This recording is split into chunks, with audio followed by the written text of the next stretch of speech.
రైట్గా BRS లోకి RSP, బీఎస్పీకి రాజీనామా, కేసీఆర్ తో భేటీ, రేపు పార్టీలో చేరే ఛాన్స్. బీఆర్ఎస్ బీఎస్పీ పొత్తుపై బీజేపీ కుట్ర చేసింది. ఆర్ఎస్పీ పొత్తు రద్దు చేసుకోవాలని హైకమాండ్ నన్ను ఆదేశించింది.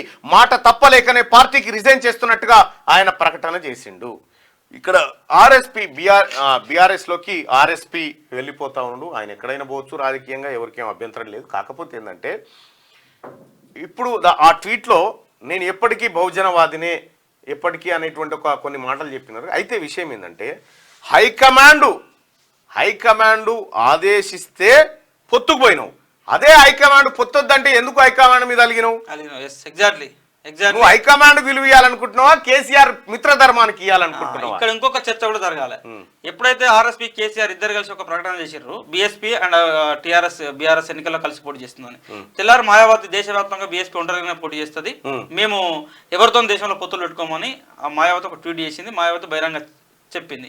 వెంటనే నువ్వు దాన్ని కన్విన్స్ చేయడానికి కోసం ఆర్ఎస్పీ చేసిన పని ఏంటంటే రామ్జీని బీఎస్పీ రాజ్యసభ సభ్యుని పిలిపించి మళ్ళీ కేసీఆర్ దగ్గరికి వెళ్ళి సీట్ల లెక్కలు మాట్లాడి బయటకు వచ్చి ఆ మాయావతి చేసినటువంటి ట్వీట్, మాయావతి ప్రకటన దేశంలో ఉన్న ఇతర రాష్ట్రాలకు వర్తిస్తుంది కానీ తెలంగాణకు వర్తించదు. తెలంగాణలో ఆల్రెడీ పొత్తు డిసైడ్ అయిపోయింది, మేము మాయావతి ఆదేశాల మేరకే పొత్తు పెట్టుకున్నామని చెప్పిండు. అంటే ఇది క్లియర్గా నాకు అర్థమైన కాడికి నేను చెప్తుంది. ఆర్ఎస్ ప్రవీణ్ కుమారు ఇప్పుడే కాదు, ఆయనను వదిలిన బాణము కేసీఆరే, నో డౌట్. అయితే ఒకనొక బీఎస్పీకి సంబంధించిన నాయకురాలు నా దగ్గరకు వస్తే ఆమెకు లెక్కేసి చెప్పిన ఏం జరుగుతూ ఉంది అనేది. అయితే ప్రభుత్వం మీద తీవ్ర వ్యతిరేకతతో ఎవరున్నారు?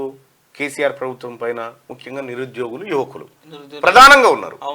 అయితే నిరుద్యోగుల అంశం దేనితో ముడిపడి ఉంది? టీఎస్పీఎస్సీతోని, ఉద్యోగాలతో ముడిపడి ఉంది.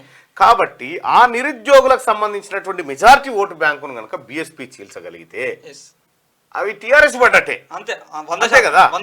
తద్వారా గట్టెక్కాలనే ఉద్దేశం ఉండే ఆర్ఎస్ ప్రవీణ్ కుమార్ గారు ఏడ సభ పెట్టినా ఏ ఒక్క పోలీస్ ఆయన అడ్డుకోలే.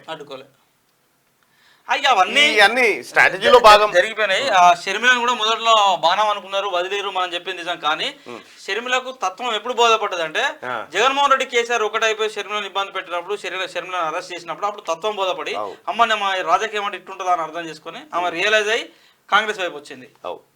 రైట్ గా ఆర్ఎస్ ప్రవీణ్ కుమార్ గారు బీఆర్ఎస్ లోకి చేరుతాడేమో రేపు.